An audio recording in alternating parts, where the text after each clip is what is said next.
ಸತ್ಪುರುಷರು ಅನ್ನೋರು ಇದರಲ್ಲಿ ಎಂತೆಂಥವ್ರು ಇದ್ದಾರೆ. ನಮ್ಗೆ ಯಾವಾಗಲೂ ಒಂದು ಮಾತು ಅನಿಸ್ತದಪ್ಪ, ಭರತಖಂಡದಲ್ಲಿ ಗಡ್ಡ ಮೀಸಿ ಬಿಟ್ಕೊಂಡು ಕಾವಿ ಹಾಕೊಂಡವರಷ್ಟೇ ಸತ್ಪುರುಷರು ಅಂತ ನಾನು ಅನ್ಕೊಂಡಿಲ್ಲ.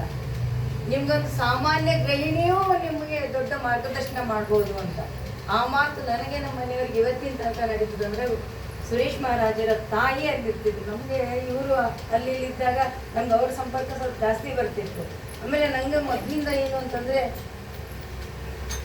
ದೇವಕಿ ಮಾತೆ, ಅನಸೂಯೆ, ಸತಿ ಸಾವಿತ್ರಿಯರು ಇಂಥ ಮಹಾನ್ ಚೈತನ್ಯಗಳೇ ಭಗವಂತನ ಪ್ರತೀತಿಯನ್ನು ಜಗತ್ತಿಗೆ ಕೊಡ್ಲಿಕ್ಕೆ ಕಾರಣಕರ್ತರು ಅನ್ನೋ ಒಂದು ಕಾರಣಕ್ಕಾಗಿ ನಾನು ಯಾವಾಗಲೂ ತಾಯಿ ಅನ್ನುವ ಒಂದು ಪದ, ತಾಯಿ ಪಟ್ಟಕ್ಕೆ ಗೌರವ ಕೊಟ್ಕೊಂಡು ಬರ್ತಾ ಇದ್ದೆ.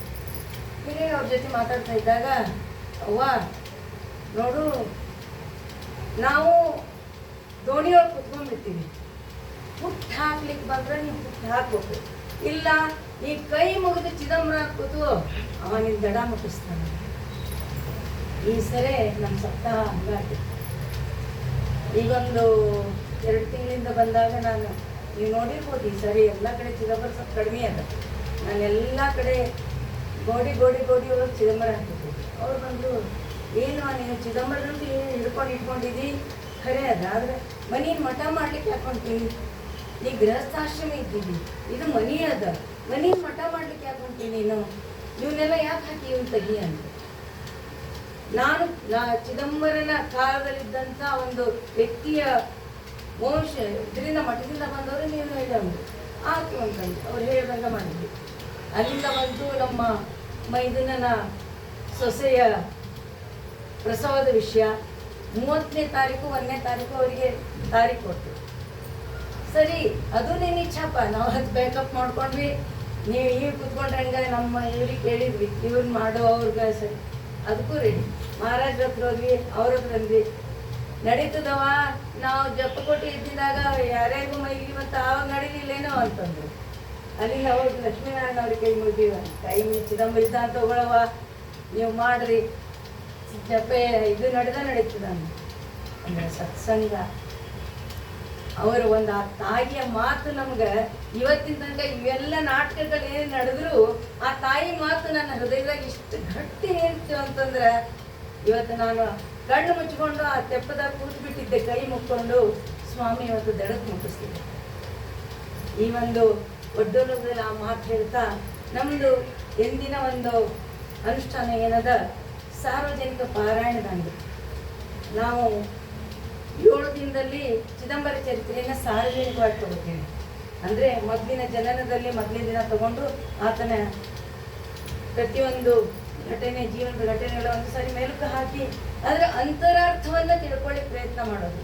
ನಿನ್ನೆ ನಾವು ಜಪಯಜ್ಞದ ಸೋಮಯಾಗದ ತನಕ ಬಂದಿದ್ವಿ. ಸೋಮಯಾಗದಲ್ಲಿ ಮಾನಸಿಕ ಯಜ್ಞ, ವಾಚಿಕ ಯಜ್ಞ ಹೆಂಗೆ ಮಾಡಬೇಕು, ಸೋಮಯಾಗವನ್ನು ಮಾಡಿ ಅವರು ಮಹಾತ್ಮರಾದವರು, ಅವತಾರಿ ಪುರುಷರು, ಅವರು ತಮ್ಮ ಮಟ್ಟದಲ್ಲಿ ದೇವಾನುದೇವತೆಗಳಿಗೆ ಅವರು ಹೇಗಪ್ಪ ಅವರ ಹವಿಸ್ಸನ್ನು ಕೊಟ್ಟು ಅವರನ್ನು ಉದ್ಧಾರ ಮಾಡಿದ್ರು. ಆದರೆ ನಮ್ಮಂತೂ ಸಾಮಾನ್ಯರು ವಾಚಕ ಯಜ್ಞ, ಮಾನಸಿಕ ಯಜ್ಞ ಅದನ್ನೆಲ್ಲ ಮಾಡಿಕೊಂಡು ಸತ್ಸಂಗಗಳನ್ನು ಗಡಾಯಿಸ್ಕೊಂಡು ಹೆಂಗೆ ನಮ್ಮ ಜೀವನವನ್ನು ಉದ್ಧಾರ ಮಾಡ್ಕೋಬೇಕು ಅನ್ನೋದಕ್ಕಾಗಿ 1-2 ಘಟನೆಗಳನ್ನು ನಾವಿಲ್ಲಿ ತಗೊಳ್ಳೋಣ. ಯಾಕಂದರೆ ಸಾಕಷ್ಟು ಚಿದಂಬರ ಚರಿತ್ರೆಯ ಘಟನೆಗಳನ್ನು, ಚಿದಂಬರ ಚರಿತ್ರೆಯ ಪುಟಗಳನ್ನು ನಮ್ಮ ಸ್ವಾಮಿಯವರು ಇವತ್ತು ತಿರುವಿ ಹಾಕ್ಯಾರ. ನಾವೊಂದು 1 ಅಥವಾ 2 ಮಾತ್ರ ತಗೊಳ್ಳಿಕ್ಕೆ ಪ್ರಯತ್ನ ಪಡ್ತೀನಿ. ಚಿದಂಬರ ನಾಮವನ್ನ ಎಷ್ಟು ಗಟ್ಟಿ ಅನ್ನೋದನ್ನ ರಾಜಾರಾಮ ಮಹಾರಾಜರು ಬರೆದು ಹೇಳ್ತಾರ. ಅದನ್ನ ಆ ಒಂದು ನಿಮ್ಮ ಮನಸ್ಸಿನಲ್ಲಿರುವಂತ ಭಾವವನ್ನ ಅವ್ರು ಹೆಂಗ ಬರಿ ಹಚ್ಚಿ ನೋಡ್ತಾರ ಆಗ್ಲಿಕ್ಕೆ ಸದಾಶಿವನ ಒಂದು ಪುಟ್ಟ ಮಗುವಿನ ಉದಾಹರಣೆ. ನಮ್ಮಲ್ಲಿ ಭಕ್ತಿ ಎಷ್ಟು ದೃಢವಾಗಿರ್ಬೇಕು, ಮಾತ್ರ ಹೃದಯ ಅಂದ್ರೆ ಹೆಂಗಿರ್ತದಂದ್ರೆ ತಾನು ಊಟ ಬಿಟ್ಟಾದ್ರೂ ಇನ್ನೊಬ್ರಿಗೆ ತನ್ನ ಮಗುವಿಗೆ ಊಟ ಕೊಡುವಂತ ಒಂದು ಮಾತೃತ್ವ. ಈಗ ತಾನೇ ನಾನು ಹೇಳಿದೆ, ಆ ತಾಯಿ ಹೇಳಿದಂತ ಮಾತು ನಮ್ಮನ್ನು ಇವತ್ತಿನ ತನಕನೂ ಅದೊಂದು ಜ್ಯೋತಿ ಹಾಗೆ. ಹಿರಿಯರು ಮನೆಯ ನಂದಾದೀಪ ಇದ್ದಂಗೆ ಅಂತ ಹೇಳ್ತಾರ. ಅವರನ್ನು ನೆನೆಸ್ಕೊಂಡ್ರು ಸಾಕು ನಿಮಗೆ ಅನುಭವ. ಅವ್ರು ಹೇಳಿದ ಒಂದೊಂದು ಮಾತು ನಮ್ಮ ತಾಯಿ ಒಂದು ಮಾತು, ನಾನು ಭಾಳ ಸಣ್ಣಕ್ಕಿದ್ದ ಒಂದು ಮಾತು ಕೇಳ್ತಿದ್ದೆ, ವಾ ಅಭಿಮನ್ಯನ ಕಥೆ ಯಾಕೋ ಸುಳ್ಳು ಅನ್ನಿಸ್ತದವ, ಅಷ್ಟೆಲ್ಲ ಮಂದಿ ಹೊಡೆದ್ರು ಅವ್ರ ಸುತ್ತ ನಿಂತವ್ರ ಜೊತೆ ಹೆಂಗೆ ಯುದ್ಧ ಮಾಡ್ತಿದ್ದ. ಅವ್ರು ನಮ್ಮ ತಾಯಿ ಒಂದು ಮಾತು ಅಂತಿದ್ರು, ಆತ್ಮಶಕ್ತಿ ಇರ್ತದೆ ಗಿರ್ಜಾ, ಆತ್ಮಶಕ್ತಿ ಇರ್ತದೆ, ಅದನ್ನು ನೀವು ಬೆಳೆಸ್ಕೋಬೇಕು, ಅಂದಾಗ ಮಾತ್ರ ನಿಮ್ಗೆ ಅದರಿಂದ ಮುಂದೆ ಹೋಗ್ಲಿಕ್ಕೆ ಸಾಧ್ಯ ಅಂತ. ಇವತ್ತು ನನಗೆ ಸಂತ ಜೀವನ ಅಂದರೆ ಇಂಥ ಒಂದು ಸೈನಿಕನ ಜೀವನ ಅನ್ನಿಸ್ತದೆ. ಯಾಕಂದರೆ ಎಲ್ಲರೂ ಇವತ್ತಿನ ಯುಗದಲ್ಲಿ ನಮ್ಗೆ ಹಣ ಬೇಕು, ನಾವು ನೋಡಲಿಕ್ಕೆ ಚಂದ ಇರಬೇಕು, ಒಳ್ಳೆ ಸೀರೆ ಉಟ್ಕೋಬೇಕು, ಒಳ್ಳೆ ಬಟ್ಟೆ ಹಾಕ್ಕೊಳ್ಬೇಕು, ನಮಗೆ ಗಾಡಿ ಬೇಕು, ಬಂಗ್ಲೆ ಬೇಕು. ಇಂಥ ಒಂದು ಸಮಯದಲ್ಲಿ ನಾವು ಇದರ ವಿರುದ್ಧವಾಗಿ ಯಾವುದು ಕಲಿಕಾಲದಲ್ಲಿ ದೋಷಯುಕ್ತವಾದ ಆಹಾರ, ದೋಷಯುಕ್ತವಾದಂಥ ಪರಿಸರ, ದೋಷಯುಕ್ತವಾದಂಥ ಸಕಲ ವಸ್ತುಗಳ ಮಧ್ಯದಲ್ಲಿ ನಾವು ಇದರ ವಿರುದ್ಧ ಈಜಿ ನಾವು ದಡವನ್ನು ಮುಟ್ಟಬೇಕು ಅಂತ ಪ್ರಯತ್ನ ಮಾಡ್ತಾ ಇರುವಂತ ಒಂದು ಸಮೂಹ ಯಾವ್ದಾದಿದ್ರೆ ಅದು ಸಂತ ಸಮೂಹ, ಅದು ಸತ್ಸಂಗ, ಅದು ಇಂಥ ಚಿದಂಬರ ಮಹಾರಾಜರಂತ ಒಂದು ಶ್ರೇಷ್ಠವಾದಂಥ ಸತ್ಸಂಗ. ಇವತ್ತು ನಾವು ಆ ಒಂದು ಏನು ಪ್ರವಾಹದ ಅದ್ರ ವಿರುದ್ಧ ಈಜ್ತಾ ಇದ್ದೀವಿ, ನಾವು ಉದ್ಧಾರ ಆಗ್ಬೇಕು. ಯಾಕಂದ್ರೆ ಸತ್ಸಂಗದಾಗ ನಮ್ಗೆ ಒಂದು ಮಾತು ಹೇಳ್ತಾರ, ನೋಡ್ರಪ್ಪ ಮನುಷ್ಯ ಜನ್ಮ ನಿಮ್ಗೆ ಬಹಳಷ್ಟು ಪುಣ್ಯಾಶದಿಂದ ಬಂದದ. ಈ ಮನುಷ್ಯ ಜನ್ಮ ನಿಮಗೆ ಒಂದು ಜ್ಞಾನ ನಿಮಗೆ ಏನು ಬರ್ತದಂದ್ರೆ 84 ಲಕ್ಷ ತಿರಜ್ಯೋನಿಗಳನ್ನ ಸಂಚರಿಸಿದ ಮೇಲೆ ಇದರಿಂದ ಪಾರಾಗಲಿಕ್ಕೆ ಮಾರ್ಗ ಅದ ಅನ್ನುವ ಜ್ಞಾನವನ್ನ ಸತ್ಸಂಗ ನಿಮಗೆ ಕೊಡ್ತದೆ. ಆ ಸತ್ಸಂಗ ಇನ್ನೂ ಒಂದು ಏನು ಕೊಡ್ತದ ಅಂದ್ರೆ ಇದನ್ನ ಪಾರಾಗ್ಲಿಕ್ಕೆ ನಿಮ್ಗೆ ಯಾರ್ಯಾರು ಬೇಕು, ಏನು ಬೇಕು, ನಾಮಸ್ಮರಣೆಯನ್ನು ಹೆಂಗೆ ಮಾಡಬೇಕು ಅಂತ. ಈ ತಾಯಿ ಚಿದಂಬರ ಮಹಾರಾಜರ ಪ್ರತೀತಿಯನ್ನು ಹೆಂಗೆ ಪಡೆದಿರ್ಬೋದು.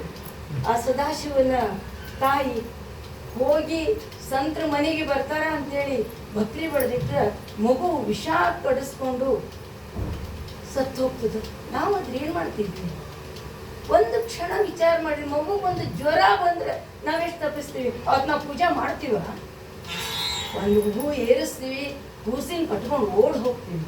ಆದ್ರೆ ತಾಯಿಗೆ ಚಿದಂಬರ ಸಂತರ ಮಹತ್ವ ಇಷ್ಟು ಗೊತ್ತಿತ್ತು.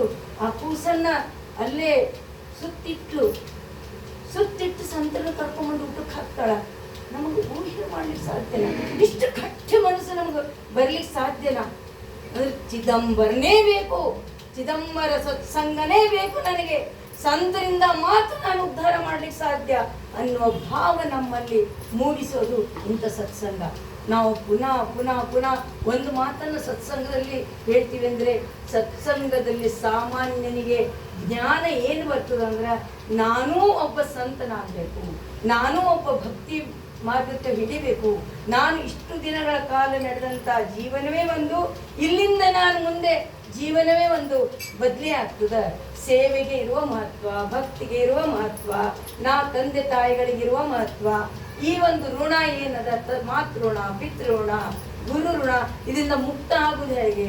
ಪ್ರೇಮ ಭಾವಗಳಾಗ್ಲಿ, ಅರಿಷಡ್ವರ್ಗಗಳಾಗ್ಲಿ ನಮ್ಮನ್ನ ಆವರಿಸಿದಾಗ ಅದರಿಂದ ಪಾರಾಗುವ ಬಗೆ ಹೇಗೆ? ಯಾವುದನ್ನು ಹಿಡ್ಕೋಬೇಕು, ಯಾವುದನ್ನು ಬಿಡಬೇಕು ಅನ್ನೋದನ್ನ ಹೇಳೋದು ಸತ್ಸಂಗ. ಯಾವುದೋ ಒಂದು ಬ್ರಹ್ಮ ರಾಕ್ಷಸರು ಮರದ ಮೇಲಿರ್ತಾರೆ 9 ಮಂದಿ, ಕೆಳಗೆ ಒಬ್ಬ ಸಂತನ ದೇಹ ಚಿತೆಗೆ ಹಾಕ್ತಾರ, ಬರೀ ಗಾಳಿ ಮಾತ್ರದಿಂದ ಉದ್ಧಾರ ಹೋಗ್ತಾರ ಅಂತ. ಎಷ್ಟಿರ್ಬೋದು ಸಂತರು ಕಣ ಕಣದಲ್ಲಿ ನಾಮವನ್ನು ತುಂಬಿಕೊಂಡಿದ್ರದ್ದು ಮಹತ್ವ. ತಾವು ಉದ್ಧಾರ ಆಗೋದಲ್ಲೇ ಅಷ್ಟು ಮಂದಿನ ಉದ್ಧಾರ ಆಗ್ತಾರಂದ್ರೆ ಸಂತರು ಸೂರ್ಯನ ಕಿರಣದಿಂದ ಬಂದಂತ ಒಂದು ಚೈತನ್ಯದ ಮೂರ್ತಿಗಳಿದ್ದ ಹಾಗೆ ಅವರು. ಸಂತರು ಹೆಂಗ ಅಂತಂದ್ರೆ, ನಿಮ್ಗ ಈ ಗಂಗಾ ನದಿ ಇದು ಹೆಂಗ ಇರ್ತಾವ ಒಂದು ಜಾಗದಲ್ಲಿ, ಹಂಗ ಸಮಾಜದಲ್ಲಿ ಹರಿದಾಡದಿರುವಂತ ಪವಿತ್ರವಾದ ನದಿಗಳು. ತಾವು ಎಲ್ಲೆಲ್ಲೆಲ್ಲ ಹೋಗ್ತಾರಲ್ಲ ಸ್ವಚ್ಛ ಮಾಡ್ತಾ ಎಲ್ಲರನ್ನು ಉದ್ಧಾರ ಮಾಡ್ತಾ ತಾವೂ ನೆಲೆ ಮುಟ್ತಾರ. ಅವರನ್ನು ನಂಬಿ ಅವರ ಜೊತೆಗೆ ಹೋದವರನ್ನು ಆ ಸಮುದ್ರಕ್ಕೆ ಮುಟ್ಟಿಸುವಂತ ಶಕ್ತಿ ಇರೋದು ಸಂತರಿಗೆ. ಅದಕ್ಕಾಗಿ ಶ್ರೀರಂಗಪಟ್ಟಣ ಸುಸ್ಲಾಬಾಯಿ ಮಗುಗೆ ವಿಷ ಕೊಡ್ಬೇಕು, ಸಂತರ ಮನೆಗೆ ಬರ್ಬೇಕು. ಅದೇ ಹೇಳಿದ್ದು. ಅದಕ್ಕಾಗಿ ನಾವು ಸಂತ ಸಂಘವನ್ನು ಮಾಡೋಣ, ಸಂತ ಸಂಘದರ ಅಂತೇಳಿ ವಿಠಾಬಾಯಿ ಮಾತು ಹೇಳ್ತಾಳ. ಅದು ಸಂತರಾಗೋದು ಅಷ್ಟು ಸರಳ ಮಾತಲ್ಲ. ನಾವು ಹೇಳ್ಬೋದು, ನಾನು ಸಂತರು, ನೀವು ಸಂತರು, ನಾನು ಹಾಕ್ಕೋತೀನಿ ಇದು ಅನ್ನೋದೆಲ್ಲ ಅಷ್ಟು ಸರಳ ಮಾತಲ್ಲ. ಅವನ್ನೆಲ್ಲಾಗಿದ್ದು ನಮ್ಮಲ್ಲಿರುವ ಹಠ, ಸಿಟ್ಟು, ದ್ವೇಷ ಯಾವತ್ತಿಗೆ ಒಂದು ಇಂಗ್ಲೀಷ್ ಒಬ್ಬ ಇವನು ಹೇಳ್ತಾನ, ಸ್ವಾರ್ಥದ ಬೇರುಗಳು ನಮ್ಮಲ್ಲಿ ಎಷ್ಟು ಆಳವಾಗಿರ್ತಾವು ಅಂತಂದ್ರೆ ಅಲ್ಲಿ ನಾನು ಅನ್ನುವ ಶಬ್ದ ಏನಿರ್ತದಲ್ಲ ಕಣಕಣದಲ್ಲಿ ಸೇರೋಗಿರ್ತದೆ. ಅಲ್ಲಿ ನಾನು ಅನ್ನೋದನ್ನು ಸೇರಿಸಿ ಚಿದಂಬರ ಅನ್ನೋದನ್ನ ತುಂಬಲಿಕ್ಕೆ ಬಹಳಷ್ಟು ಕಷ್ಟಪಡಬೇಕು. ನಮ್ಮನ್ನ ಕೆಲವೊಮ್ಮೆ ಈ ಮಾರ್ಗಗಳು ಭ್ರಮೆಗೊಳಪಡಿಸ್ತಾವು, ಕೆಲವೊಮ್ಮೆ ಅಹಂಕಾರಕ್ಕೊಳಪಡಿಸ್ತಾವು. ಎಲ್ಲವನ್ನೂ ಕೊಟ್ಟು ನೋಡ್ತಾನ ಭಗವಂತ. ಎಲ್ಲ ಅಂಥ ಹೊತ್ತಿಗೆ ಸತ್ತು ಇರೋರು ಮಾತ್ರ, ಸತ್ಯದ ದಾರಿಯನ್ನು ಹಿಡಿದವರು ಕೊನೆಗೆ ಹೋಗಿ ಮುಟ್ತಾರ. ಇಂಥ ಪುಟ್ಟ 4 ನುಡಿಮುತ್ತುಗಳ ಚಿದಂಬರ ಚರಣಕ್ಕೆ ಅರ್ಪಿಸಿ ಇವತ್ತಿನ ವಾಂಗ್ಮಯ ಸೇವೆಯನ್ನು ಚಿದಂಬರ ಚರಣ ಅರ್ಪಿಸ್ತಾ ಇದ್ದೀನಿ.